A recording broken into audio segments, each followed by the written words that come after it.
ତମେ କୁହ ଗୋଟେ ପକ୍ଷୀର ନାଁ।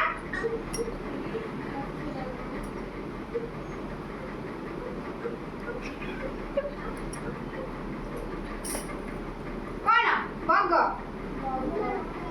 ତମେ କୁହ ଆଉ କିଏ କହିବ ହାତ ଦେଖ କିଏ କହିପାରିବ ମତେ କୁହ ଗୋଟେ ପକ୍ଷୀର ନାଁ କୁହ। ମୟୂର ସୁନା ପିଲା। ହିମାଂଶୁ କୁହ। ଘର ଚଟିଆ ସୁନା ପିଲା।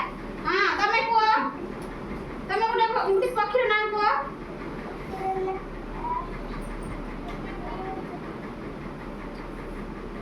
କଣ କହିପାରିବନି ହଉ ମୁଁ କହୁଛି ଶୁଣ ତମେ ଜାଣିଲ